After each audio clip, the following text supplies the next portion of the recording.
So how does a company that's been around for 140 years, I mean, think about that, 140 years, how does it stay relevant in a world that changes by the second?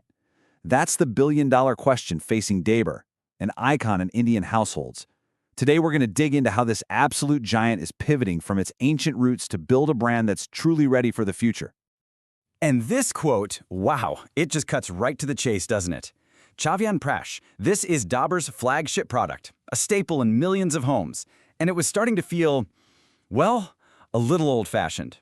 That's a huge red flag. It's a sign that even the brands you trust the most can't afford to just stand still. To really get what they're up against, you have to appreciate just how deep these roots go. We're talking about a journey that kicked off way back in 1884 in a tiny pharmacy.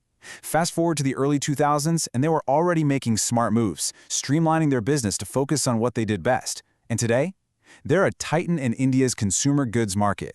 That is a massive legacy to carry forward. I mean, just look at that. From those super humble beginnings to a modern corporate powerhouse, Dabur's journey has been absolutely incredible.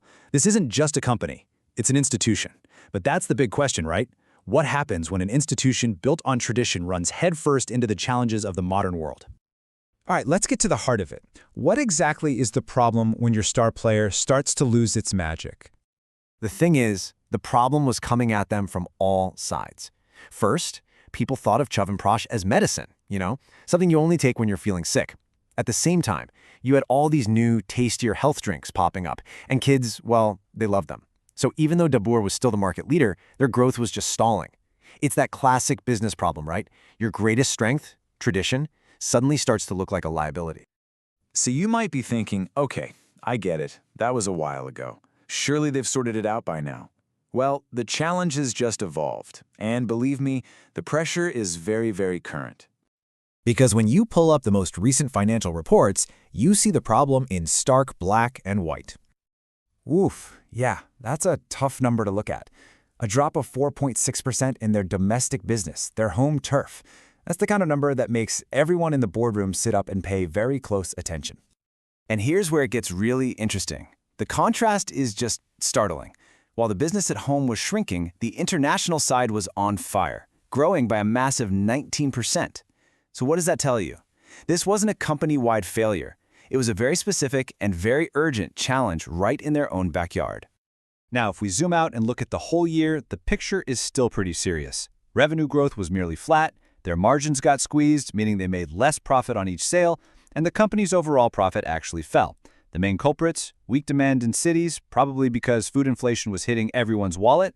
The message was clear. Dabur needed a new game plan, and they needed it fast. And that is exactly what they developed. This isn't just a reaction. It's a full-on comprehensive strategy to pivot the entire company towards the future. They're tackling this on three main fronts. First up, innovate the core. Basically, modernize the products people already know and love.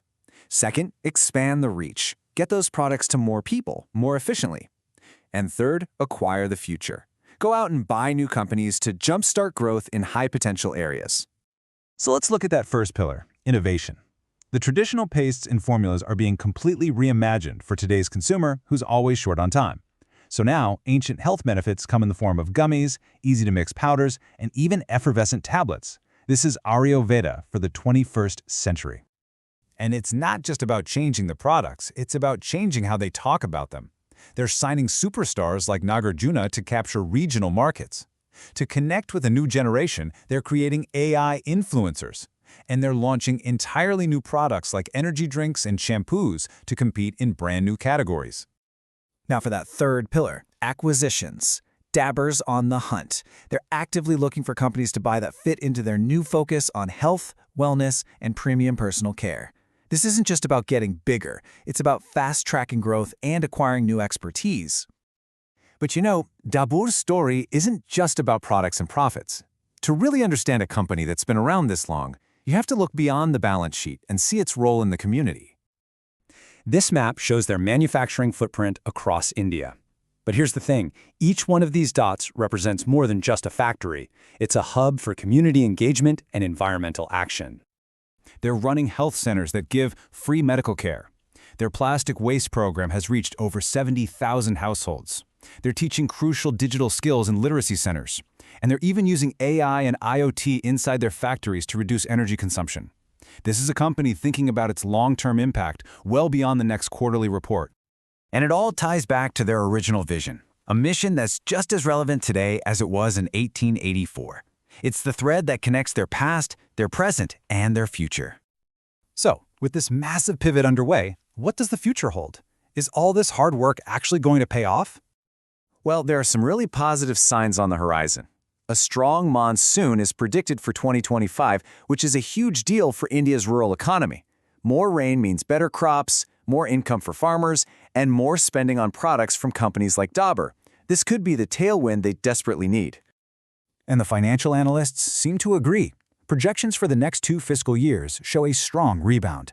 Just look at the profit after tax, or PAT growth, that's the bottom line earnings. It's expected to jump over 12% in both years. That's a huge vote of confidence. The market believes this turnaround plan has legs. And so we're left with this question. Dabur is making a bold bet that it can blend ancient Ayurvedic wisdom with a modern, aggressive business strategy. It's a fascinating balancing act between tradition and transformation. So the question isn't just whether they can survive, but whether they can thrive and secure their legacy for another 140 years. For a company this old, it really feels like the future is just getting started.